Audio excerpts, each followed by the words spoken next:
Hi, my name is Deborah Gardner, and I am a graduate student at the University of Texas at Arlington. And I will be attempting to do a leadership book review on Drive, The Surprising Truth About What Motivates Us by Daniel Pink. I will be doing this in partial fulfillment of the requirement of Nursing 5343, Nursing Leadership in Complex Health Systems with Candida Constantine Castillo.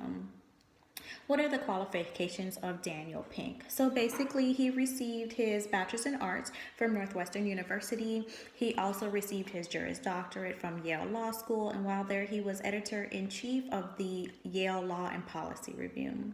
He authored a New York Times and Business Week best-selling book called A Whole New Mind, and it has been translated in 20 different languages. He worked in politics and economic policy.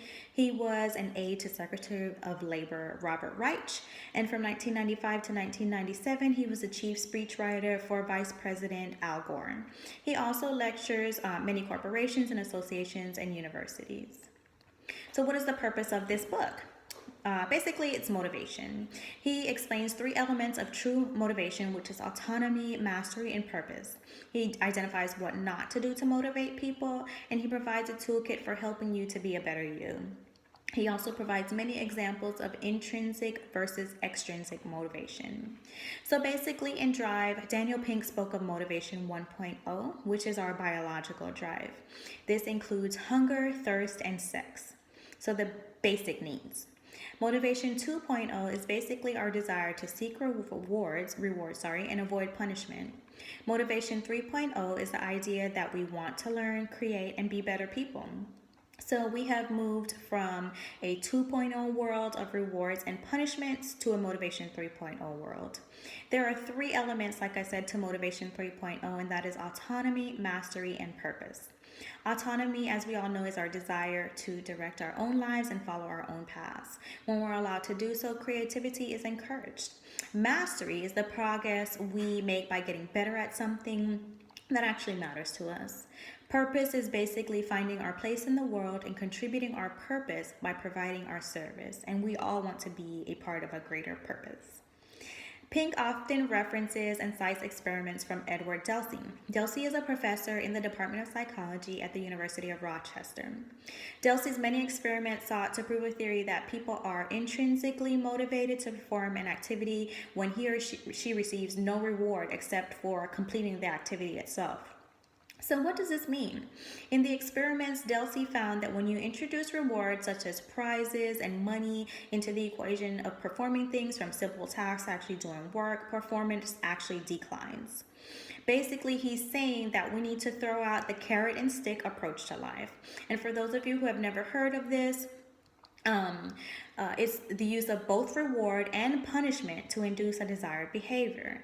He also references if-then rewards. This means if you do a task, then you receive that reward.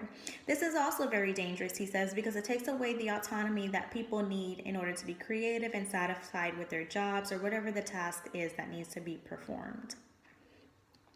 So who is the target audience? I would say the target audience is mainly business leaders, current leaders who want to improve their motivational skills of their employees, and anyone who seeks to motivate others.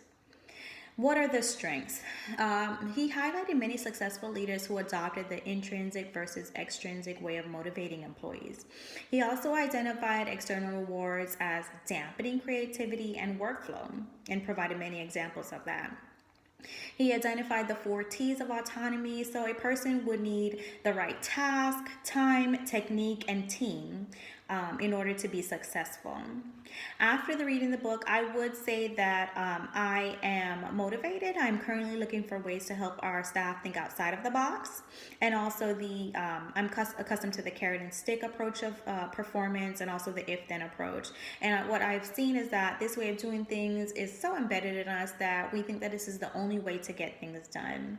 Drive has actually helped me to realize that the carrot and stick and the if-then approach is actually stifling and a barrier to getting the best work out from your colleagues.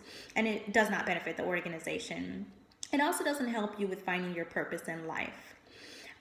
focusing on the more intrinsic motivation by allowing for things such as FedEx days, where you're allowed to tackle any problem you want and deliver it overnight to the rest of the company.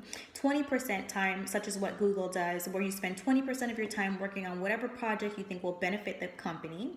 And just as a side note, no one monitors your 20% time. And out of the 20% time, great things such as Gmail, Google Translate, just to name a few things have come from this 20% time that Google has implemented. And last is ROWE, which is an acronym, ROWE, that stands for Results Only Work Environment, in which employees don't have schedules or have to be in the office at a certain time or even at all. They just have to get their work done. Shortcomings of the book would be it uses a lot of jargon and things like carrot and stick, if then, 1.0, 2.0, 3.0.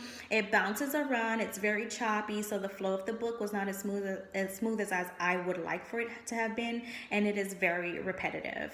I would say the objectives are achieved because after I read the book, it allowed me to focus on what fuels me and what would help to fuel my staff. I would recommend the book. The book would be great for any leader, and it supports intrinsic versus extrinsic motivation, which is strongly identified in the book, and it also helps with team building. That is it for me and my book review. I want to thank you for your time, and I will go ahead and take questions now. Thank you.